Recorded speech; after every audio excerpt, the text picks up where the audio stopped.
رات میں نکلے تو جمعرات تو گزر گئی، جمعرات کی رات شب جمعہ، یوم جمعہ، سنیچر اور اتوار 3 دن گزرے، اور اس کے بعد دوشنبہ کی صبح کو حضور علیہ السلام نکلے۔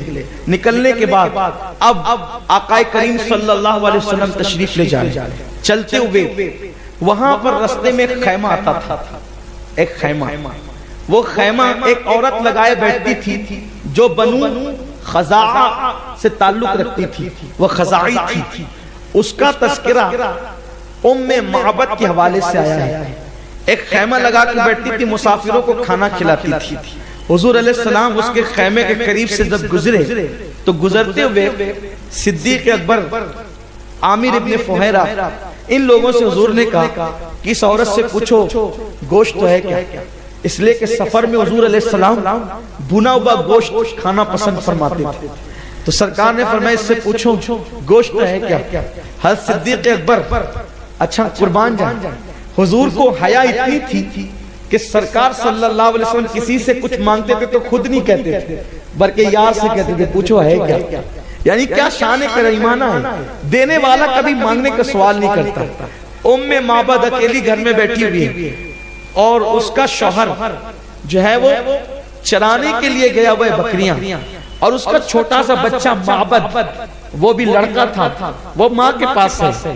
ایک بکری جو ہے وہ پیر پھیلا کے ایسی پڑی ہوئی ہے جو مرنے کے قریب ہے۔ اللہ کے حبیب نے فرمایا پوچھو اس کے پاس گوشت ہے کیا؟ اس وقت سفر میں حضور گوشت کھانا چاہتے تھے۔ صدیق اکبر نے پوچھا کہ اے خاتون تیرے پاس گوشت ہے؟ اس نے کہا کہ میرا کام ہی یہی ہے کہ مسافروں کو میں کھانا کھلاتی ہوں، کھانا تقسیم کرتی ہوں، اور کوئی مسافر نہیں گزرتا جو میرے یہاں نہ کھائے، لیکن کچھ دنوں سے یہاں قحط سالی ہے، اس لیے اب کوئی کھانے کا انتظام نہیں ہے۔ سرکار علیہ السلام سے نے جب اتنا سنا تو اس خاتون سے صدیق اکبر کو کہنے کے لیے کہا اس سے کہو کہ گھر میں دودھ ہے، تو اس نے کہا کہ سارے جانور خشک ہیں، دودھ بھی آج کل نہیں ہے، ہم لوگ خود پریشان ہیں۔ آقا علیہ السلام نے فرمایا کہ یہ خود اب حضور نے خود اس سے مخاطب ہوا کہ اے خاتون یہ جو بکری پڑی ہوئی ہے اگر تو کہے تو میں اس سے دودھ نکالوں۔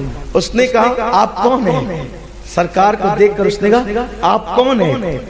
آپ کون ہیں؟ یہ بکری چلنے کے قابل نہیں ہے، اسی لیے چراگاہ تک نہیں گئی ہے، اور اس میں دودھ بھی نہیں ہے، آپ دیکھ رہے ہیں اس کے تھن کو۔ سرکار فرماتے ہیں اگر میں نکال لوں تو؟ اس نے کہا اس کے پیروں کے اندر ہڈیوں میں گودا تک نہیں ہے حضرت، تو یہ کہاں سے دودھ جو ہے وہ دے گی؟ سرکار فرماتے ہیں اگر میں نکال لوں تو؟ اس نے کہا ہم لوگ تو میزبانی کے لیے یہاں بیٹھے ہیں، بڑی خوشی کی بات ہے اگر آپ نکال لیں تو۔ سرکار علیہ السلام نے اس بکری کو اشارہ کیا، قربان جائیں کوئی سفر ہجرت میں مجبور نہ سمجھے، حضور نے بکری کو اشارہ کیا، وہ پڑی ہوئی بکری اٹھ کر کے آگئی۔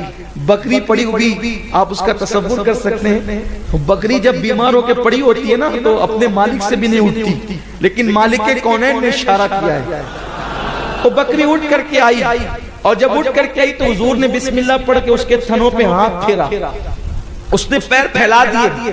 سرکار نے ام معبد یہ منظر دیکھتی رہی، اور عورتیں جو ہوتی ہیں نا ان کے دیکھنے کا انداز بڑا عجیب ہوتا ہے۔ مجھے اس وقت اس کا تجربہ ہوا کہ عورتیں دیکھتی کیسے ہیں۔ ایک مرتبہ میں ایک رشتے کے سلسلے میں عورتوں کے ساتھ چلا گیا، اور جب گیا تو واپس آ کر کے جب میں نے عورتوں سے تفسیرہ سنا تو میں نے سر پیٹ لیا، یا اللہ لوگ کہتے ہیں یہ سمجھدار نہیں، ہم بھی تو ساتھ تھے لیکن ہم جن چیزوں کا تصور نہیں کر سکتے اس پہ تفسیرہ کرتے ہیں۔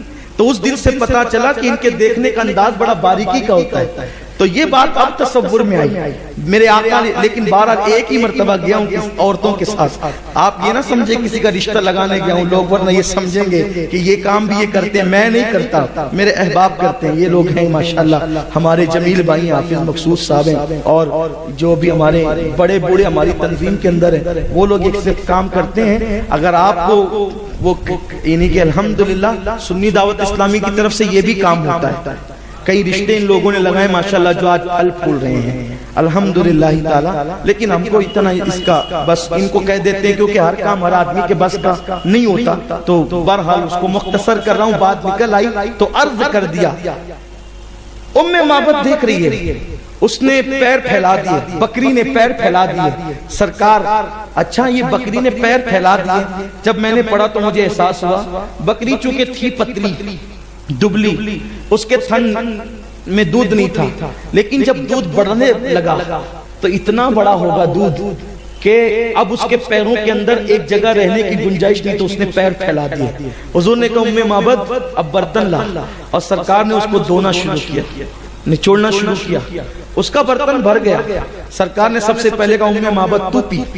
اس نے دودھ پیا، پھر اس کے بیٹے نے پیا، صدیق اکبر نے پیا، عامر ابن فہیرہ نے پیا. اس کے بعد جب سب پی چکے میرے نبی نے پیا. وہ حضور کو دیکھتی رہ گئی، چہرہ مصطفیٰ دیکھتے رہ گئے، چہرہ مصطفیٰ دیکھتے رہ گئے، دیکھتی رہ گئی وہ. اور پھر حضور نے پھر کہا اور برتن ہے، پھر اس کو دھوا، وہ بھر دیا. اور برتن ہے، اور بھر دیا. اس کے گھر میں جتنے برتن تھے سب حضور نے دودھ سے بھر دیا، سب بھر دیا دودھ سے. اس کے بعد زمخشری کی روایت ہے، اب تک تو بات یہاں تک ہوئی کہ حضور علیہ السلام نے منہ میں پانی ڈالا، اور منہ میں پانی ڈال کر کے وہاں ایک درخت تھا جس کو کسوم کا درخت کہتے ہیں. وہ کسوم کا درخت، اس پہ حضور علیہ السلام نے کلی کی، اور جب کلی کی تو وہ درخت راتوں رات بڑا ہو گیا. اس میں پھل آنے لگے، اور اس پھلوں کی تاثیر یہ تھی وہ مشک سے زیادہ خوشبودار تھے، شہد سے زیادہ میٹھے تھے. کوئی بیمار کھا لیتا تو اس کو شفا ہو جاتی. دور دور سے لوگ آنے لگے ام معبد کے پاس. بکری بیمار پڑی تو وہ پھل کھلائیں، وہ پتہ کھلائیں. انسان بیمار پڑے، وبا آ جائے، وہ پھل کھلائیں، وہ پتہ کھلائیں. لیکن بعد میں یہ ہوا، زمخشری لکھتے ہیں کہ ایک دن اچانک وہ درخت کے پھل جھڑ گئے اور پتے گرنے لگے. ایسا کیوں ہوا؟ جب معلوم کیا گیا تو پتا چلا کہ رسول پاک نے پردہ فرما لیا، حضور کے غم میں اس درخت کا یہ حال ہے. پھر اس کے بعد 30 سال اور گزرے تو ایک دن یہ ہوا کہ اس درخت پہ پتے گر گئے، پھل گر گئے اور کانٹے اگ گئے. تو معلوم کیا گیا تو پتا چلا علی مرتضیٰ کی شہادت ہو گئی. پھر اس کے بعد اور چند سالوں کے بعد اس درخت کے تنے سے خون نکلنے لگا اور خون بہنے لگا. اب معلوم کیا گیا تو پتا چلا کہ کربلا میں امام حسین شہید ہو گئے. اس کے بعد وہ درخت جل گیا، ختم ہو گیا. تو یہ واقعہ بھی ام معبد کے گھر پیش آیا، یعنی وہ جو درخت بڑھ گیا، ہرا ہو گیا. پھر حضور علیہ السلام چلے آگے. اب چلے تو ام معبد کے خیمے میں جتنی دیر تک حضور نے آرام کیا تھا، رکے تھے، دودھ پیا تھا، سب کو پلایا تھا، ام معبد کا پورا گھر خوشبو سے معطر تھا. السلام علیکم ورحمۃ اللہ وبرکاتہ. میرے پیارے بھائیو بہنوں، جیسے کہ آپ ہم سے بہتر علماء کرام کی زبان سے بیان کو سماعت کر رہے تھے، میں آپ کا مہربان قاری نور عالم. اگر اس چینل پر پہلی بار آئے ہوں گے تو آپ سے ریکویسٹ ہے، اپیل ہے، گزارش ہے کہ ضرور سے ضرور چینل کو سبسکرائب کر لیجئے گا اور ایک مسلمان بھائیوں تک شیئر بھی کر لیجئے گا، تاکہ ہمارے مسلمان بھائیوں تک اس پیغام کو بہت ہی ضروری ہے کہ کیا گوشت بوٹا کھانا صحیح ہے یا غلط ہے، مرغا کا پنجہ کھانا صحیح ہے یا غلط ہے، یہ سب آپ کو کچھ بھی معلوم نہیں تھا.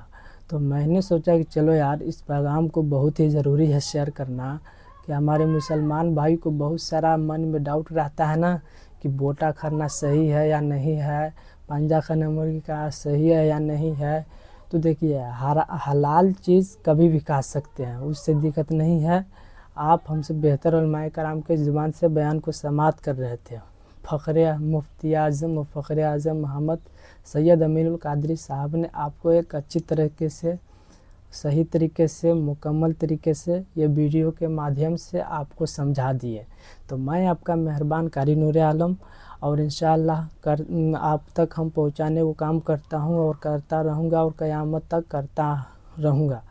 تو اس پیغام کو ایک دوسرے تک شیئر بھی کر لیجئے گا تاکہ ہر مسلمان بھائیوں کو پتہ چل جائے. اور میرے چینل پر پہلی بار آئے ہوں گے تو ضرور سے ضرور سبسکرائب کر لیجئے گا. آپ کو اگر شروع سے اینڈ تک دیکھے ہوں گے تو آپ کو ساری چیزیں معلوم چل گیا ہوگا کہ مرغی کا بوٹا کھانا صحیح ہے یا غلط ہے، پنجہ کھانا صحیح ہے یا غلط ہے. تو دیکھیے کوئی ایسی حلال چیز نہ ہو جو کھا سکتے ہیں. ایک بالکل کھا سکتے ہیں، اس میں آپ کو من میں ڈاؤٹ نہیں لینا ہے۔ میں آپ کا زیادہ وقت نہیں لینا چاہتا ہوں، نہیں وقت کو ہم برباد کرنا چاہتا ہوں، اس لیے کہ ہم سے بہتر علماء کرام کی زبان سے بیان کو سماعت کر رہے تھے۔ خدا حافظ، دعاؤں میں یاد رکھیے گا۔